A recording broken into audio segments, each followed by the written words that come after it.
Olá, estamos iniciando mais um programa Conhecendo o Ministério Público. Um julgamento iniciado no Superior Tribunal de Justiça pode tirar do papel a proposta que o governo enviará ao Congresso para permitir que pequenos traficantes cumpram penas alternativas em vez de serem presos. Há entendimentos de ser inconstitucional o trecho da lei antidrogas que proíbe a aplicação de penas alternativas para condenados por tráfico, mesmo que sejam réus primários com bons antecedentes e sem ligação com o crime organizado.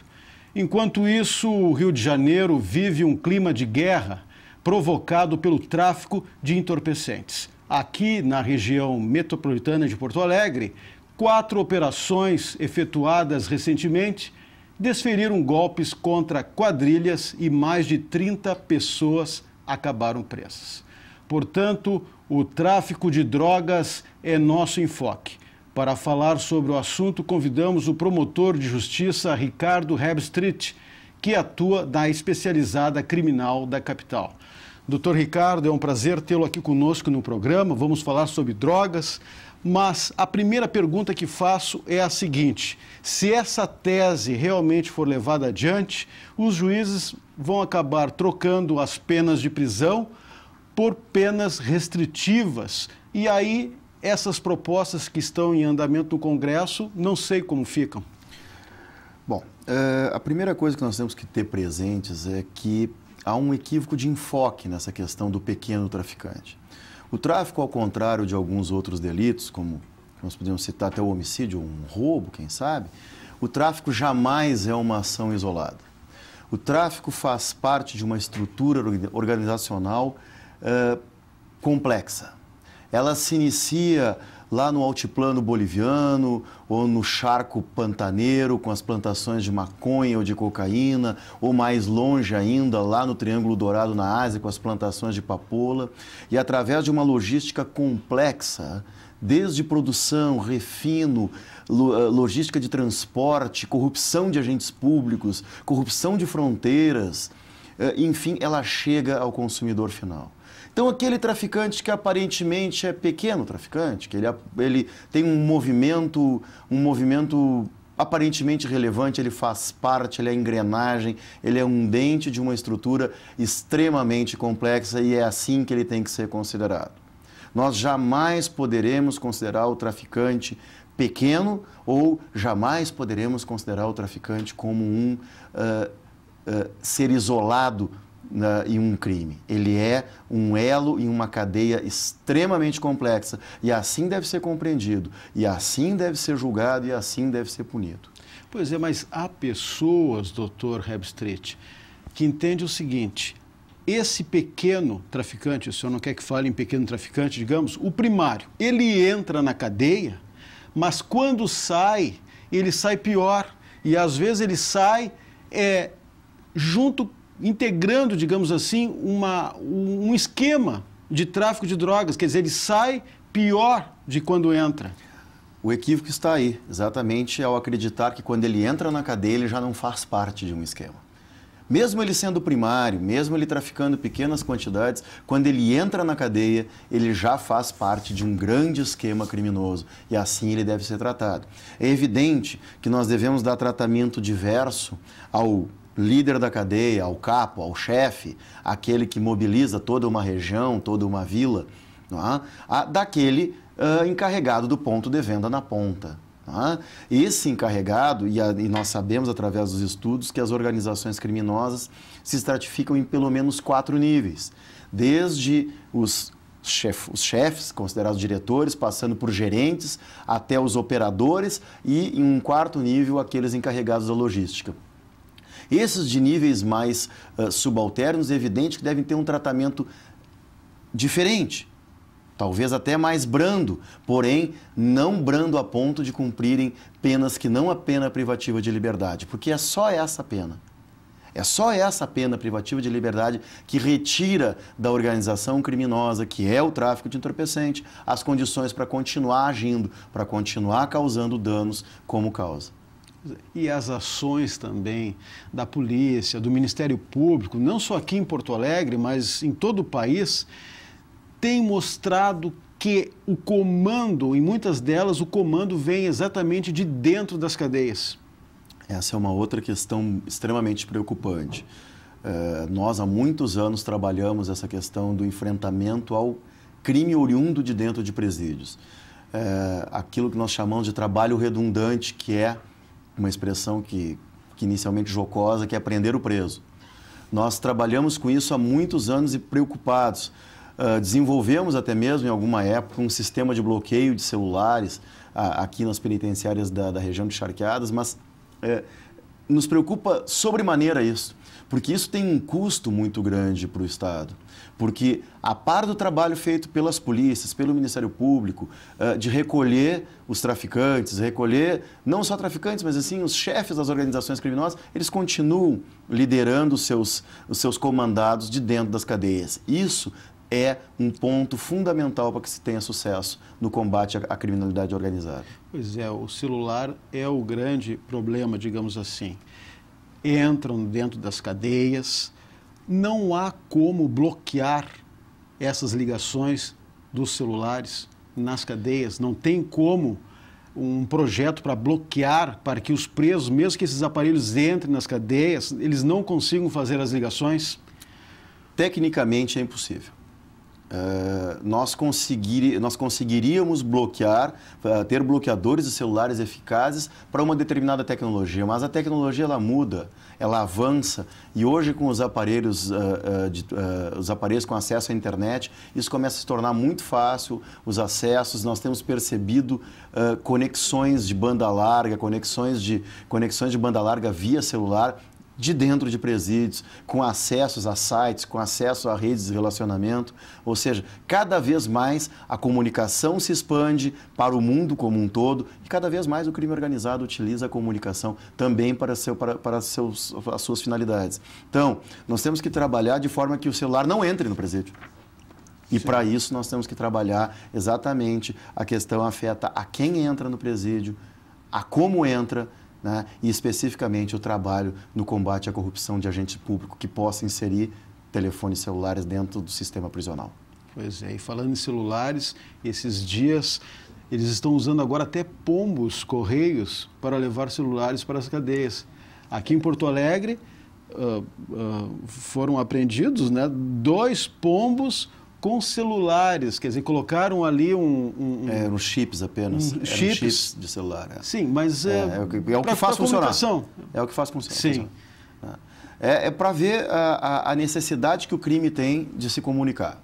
É fundamental a comunicação porque a conexão que se estabelece, especialmente em relação ao tráfico, a conexão que se estabelece com as linhas produtoras, ela não é uma conexão que se espalhe por toda a organização, ela fica centrada no líder. Quando o líder é preso, continua essa comunicação entre a instância produtora, tá, na Bolívia, no Paraguai, na Colômbia, e esse líder ainda que preso, né? Então, incumbe-nos dar um jeito de fazer com que isso não aconteça. Pois é, o certo é que as drogas estão fazendo um estrago muito grande, principalmente nas famílias. E uma delas é o crack, que cada vez está se expandindo mais. É uma droga barata e tem efeitos terríveis. Primeira afirmação que eu acho que a gente deve pensar a respeito. O crack não é uma droga barata. Uma pedra de crack hoje deve estar girando aí aqui na região metropolitana de Porto Alegre em torno de R$5 e um viciado é capaz de consumir mais de 30 por dia. Então, quer dizer, ela não é tão barata assim. Comparado com outras drogas... mas acontece que o efeito dela é muito rápido. Tá? Então, é isso que acaba fazendo que ela seja aparentemente barata, mas não. Mas isso nos leva a pensar uma coisa muito importante. Nós, Ministério Público, fizemos operações. As polícias civil, militar, federal, todas elas fazem grandes operações a cada semana. Recentemente, tu referiste, fizemos 4 grandes operações aqui em Porto Alegre, fizemos o Estado. Isso tudo faz com que aconteça o quê? No máximo, a gente consegue retirar alguns traficantes de circulação, apreender alguma quantidade de dinheiro, veículos e de drogas, ou seja, dá um baque na organização criminosa. Mas enquanto houver demanda, enquanto houver gente querendo consumir, nós vamos estar fazendo toda semana operações de apreensão e de prisões, enfim, grandes operações, e toda semana vão haver novos traficantes, vão haver novas pessoas se colocando no lugar daqueles que foram presos. O que nós precisamos é repensar toda a nossa sociedade, que é baseada em individualismo, é baseada na cultura da lei de Gerson, é baseada em tudo isso que é tão irreal, né, que faz com que as pessoas que se sintam um pouco à margem disso tudo busquem uma satisfação nas drogas e forneçam, então, mercado para esses traficantes que vendem e que matam e que lavam dinheiro, enfim, que são uma verdadeira praga na nossa sociedade. Pois é, por falar em praga, as drogas, elas estão em todas as cidades, em todas as vias, e aí a gente se lembra do Rio de Janeiro. Hoje o Rio de Janeiro está nas manchetes de todos os jornais por essa guerra das gangues, e esses dias um policial, um veterano, um policial americano disse que no caso do Rio de Janeiro, se quiser se livrar das drogas, só liberando as drogas. O que o senhor acha disso? Essa é uma tese que ela, em princípio, seria rechaçável de plano, mas é uma tese que vem ganhando corpo entre os estudiosos da criminalidade organizada. Muitas pessoas vêm pensando nessa questão e colocando que o Estado perdeu para o crime organizado. E em perdendo para o crime organizado, o Estado passa a ser refém dele. As suas ações não são mais eficazes e efetivas no combate às organizações criminosas, quer traficantes de droga, quer traficantes de arma, quer traficantes de seres humanos. Enfim, a criminalidade organizada toma conta da sociedade e hoje movimenta alguma coisa em torno de 3 trilhões de dólares por ano. Então, muitos estudiosos sérios, não comprometidos, apresentam como solução a incorporação pelo Estado destas atividades, né, para que se possa ter algum controle. Isso é uma coisa que deve ser pensada, ela não pode ser afastada de plano. Nós devemos pensar com muita cautela, com muito cuidado, mas devemos pensar e discutir sobre isso. Até onde é interessante que o Estado absorva essas ações de crime organizado, transformando em ações lícitas, e até que ponto nós devemos, essa absorção vai ser benéfica para a sociedade. Qual é a dificuldade maior, Dr. Herbstreit, no combate ao crime organizado? Existe alguma diferença, já que essa organização criminosa está voltada ao tráfico de drogas? Existe uma dificuldade maior? Eu digo isso pelo seguinte, que os promotores se capacitam, os policiais também, e eles sempre acham uma saída. Mas acontece que nós vivemos um grande problema. Nós estamos enfrentando uma empresa criminosa, atua como uma empresa, como um empreendimento, e nós estamos enfrentando como uma questão isolada. O pensamento do direito penal, o direito penal pensa em termos de fotografia, e o crime organizado age como se fosse um filme. Então, enquanto nós batemos fotos, eles se movimentam. Essa é uma grande dificuldade no combate às organizações criminosas. Nós temos que começar não só a capacitar o enfrentamento, mas também a capacitar a nossa visão do que é o fenômeno do crime organizado. Há uma dificuldade muito grande em se transportar para dentro de um processo uma estrutura criminosa. Uma dificuldade que, diria eu, quase uma impossibilidade. É mais ou menos como você transformar fotografias em filmes. O máximo que tu vai ter vai ser uma exposição de slides, que não retrata de forma alguma toda a complexidade e toda a dinâmica de uma organização criminosa.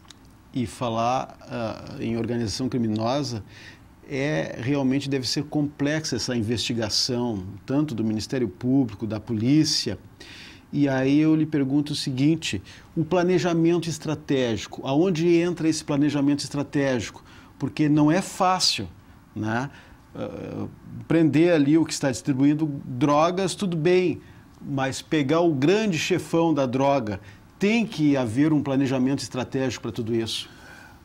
As ações de investigação do crime organizado, elas devem ser pensadas com muito tempo de antecedência. Nós temos que estabelecer prioridades, a partir dessas prioridades buscar recursos e a partir de então passar à investigação. Senão, nós estaremos destinados eternamente a prender apenas os vapozeiros, os gerentes de boca de fumo, enfim, aquela clientela tradicional no combate do tráfico de entorpecentes. E qual é a origem das drogas que chegam aqui, digamos, na ponta do país? Sabemos que a maconha, a cannabis é uma das mais consumidas, eu acho que a cocaína é a segunda, mas tem algum país especial de onde ela vem? O normal, o fornecimento normal que acontece em todo o mundo, ou seja, quem fornece maconha aqui para o Rio Grande do Sul, basicamente ela vem via Paraguai e Mato Grosso do Sul, né? Ali do charco boliviano, do charco paraguaio, e a cocaína ela advém das plantações do altiplano colombiano e boliviano, né? Há ainda um ingresso muito forte de drogas sintéticas, como o êxtase, que são produzidas em laboratórios holandeses e belgas. Basicamente é isso. Nós temos, aqui no Rio Grande do Sul, o consumo de opiáceos é muito restrito, mas os opiáceos, como heroína e morfina, são produzidos basicamente no Triângulo Dourado, Mianmar, Vietnã e Laos, e em uma região muito estreita, em um vale colombiano ao norte da Colômbia, pelo cartel do Vale do Norte. Basicamente, são essas regiões produtoras das drogas que abastecem não apenas o Brasil, não apenas o Rio Grande do Sul, Porto Alegre, mas abastecem quase que o mundo inteiro de drogas. Não é? O que mais preocupa hoje a especializada criminal em termos de droga, em combater o tráfico de drogas?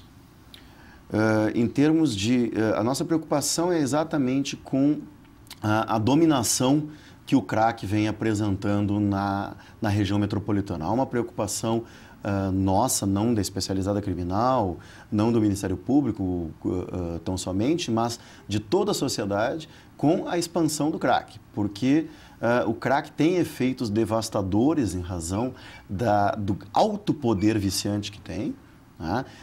Da ramificação que ele se estende em todo e qualquer lugar, em todo e qualquer local, desde vilas até regiões de classe média, de classe alta, o crack permeia toda a sociedade. E essa é uma preocupação que nós temos e que passa não só pelo combate, mas passa fundamentalmente pelo resgate dos valores da sociedade, especialmente família, especialmente escola e educação.